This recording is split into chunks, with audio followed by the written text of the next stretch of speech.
ঘরোয়া রান্না উইথ ব্লগে সবাইকে স্বাগত জানিয়ে আজকের রেসিপি শুরু করছি পটল চিংড়ি। আমি কিভাবে এই রেসিপি বানাই সেটাই আপনাদের সাথে শেয়ার করছি। চলুন তাহলে পটলগুলো এইভাবে কেটে নিয়েছি, মাঝখানে মাঝখানে একটু ছাল রেখেছি। এর মধ্যে লবণ আর হলুদ গুঁড়ো দিয়ে ভালো করে মাখিয়ে নেব। এখানে 200 গ্রাম চিংড়ি মাছ নিয়েছি। এর মধ্যে লবণ, সর্ষের তেল আর হলুদ দিয়ে ভালো করে মাখিয়ে নেব। নুন হলুদ দিয়ে মাখানো পটল এটা ভেজে নেব। তার জন্য কড়াইতে সর্ষের তেল গরম করে তাতে পটলগুলো দিয়ে দেব। পটলগুলো দিয়ে দেওয়ার পর ভালো করে নাড়াচাড়া করে নেব। দিয়ে এটাকে মিডিয়াম ফ্লেমে লাল করে ভেজে নেব। লাল করে ভাজা হয়ে গেছে, এবার এগুলো তুলে নেব।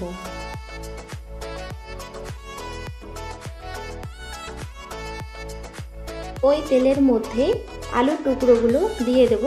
দিয়ে ভালো করে নাড়াচাড়া করে নেব। নাড়াচাড়া করে নেওয়ার পর এগুলোকে লাল করে ভেজে নেব। লাল করে ভাজা হয়ে গেছে, এবার এগুলো তুলে নেব। নুন হলুদ মাখানো চিংড়ি মাছগুলো ওই তেলের মধ্যে দিয়ে দেব। দিয়ে দেওয়ার পর ভালো করে নাড়াচাড়া করে নেব। নাড়াচাড়া করে নিয়ে বেশিক্ষণ এগুলো ভাজবো না, 2 থেকে 3 মিনিট এইভাবে নাড়াচাড়া করে নিয়ে চিংড়ি মাছগুলো তুলে নেব। ওই একই তেলের মধ্যে দিয়ে দেব এলাচ, লবঙ্গ, দারুচিনি আর 1 চামচ আদা রসুন বাটা দিয়ে ভালো করে নাড়াচাড়া করে নেব। এর কাঁচা গন্ধ চলে যাওয়া পর্যন্ত এটাকে ভেজে নেব। ফ্লেমটা থাকবে মিডিয়াম টু লো। ভেজে নেওয়ার পর এর মধ্যে সামান্য জল দেব, যাতে মশলা তলা থেকে না লেগে যায়। ভালো করে ভেজে নেওয়ার পর এর মধ্যে এখানে টমেটো আর কাঁচা লঙ্কা বেটে রেখেছিলাম, সেটা দিয়ে দেব। স্বাদ মতো লবণ দিয়ে দেব। দিয়ে আবারও ভালো করে মিশিয়ে নেব। 2 মিনিট এইভাবে নাড়াচাড়া করে নেব। এই ফাঁকে একটা মশলা বানিয়ে নেব। 1 চামচ কাশ্মীরি লঙ্কার গুঁড়ো, 1/2 চামচ হলুদ গুঁড়ো, 1/2 চামচ ঝাল লঙ্কার গুঁড়ো, 1 চামচ ধনে গুঁড়ো আর 1 চামচ সর্ষের তেল আর 2 চামচ জল দিয়ে মশলা ভালো করে মিশিয়ে নেব। মিশিয়ে নেওয়া হয়ে গেছে। দিয়ে এই মশলার পেস্ট আমরা এখানে দিয়ে দেব। বাটি ধোয়া জলটাও সামান্য দিয়ে দেব। দিয়ে দেওয়ার পর আবারও ভালো করে মশলা কষিয়ে নেব।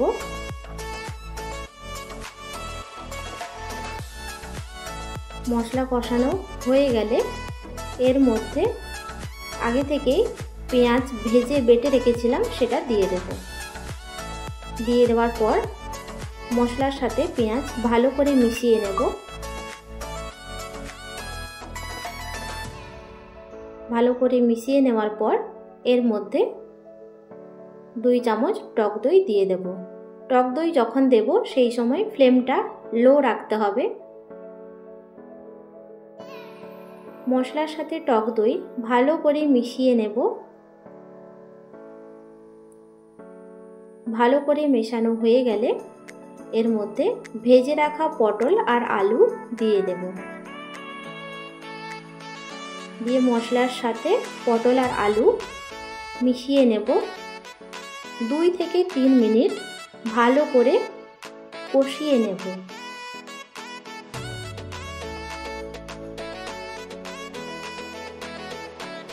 অল্প জল দেব। জল দিয়ে আবারও ভালো করে মিশিয়ে নেব।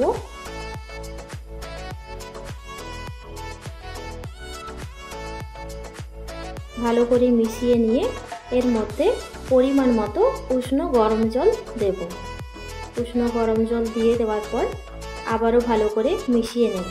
মিশিয়ে নেওয়ার পর এর মধ্যে ভেজে রাখা চিংড়ি মাছগুলো দিয়ে আবারও ভালো করে মিশিয়ে নিয়ে এটাকে ফুটিয়ে নেব।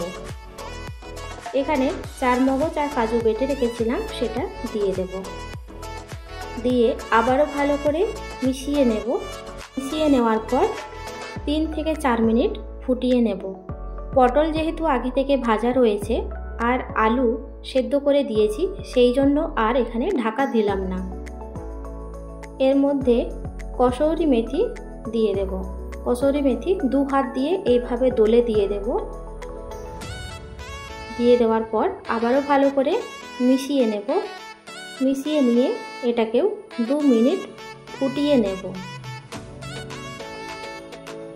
তারপরে এর মধ্যে দেব ঘি 1 চামচ, দিয়ে আবারও ভালো করে মিশিয়ে নেব।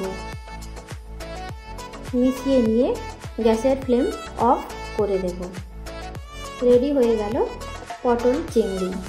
আমার এই রেসিপি আপনাদের কেমন লাগলো অবশ্যই কমেন্টে জানাবেন।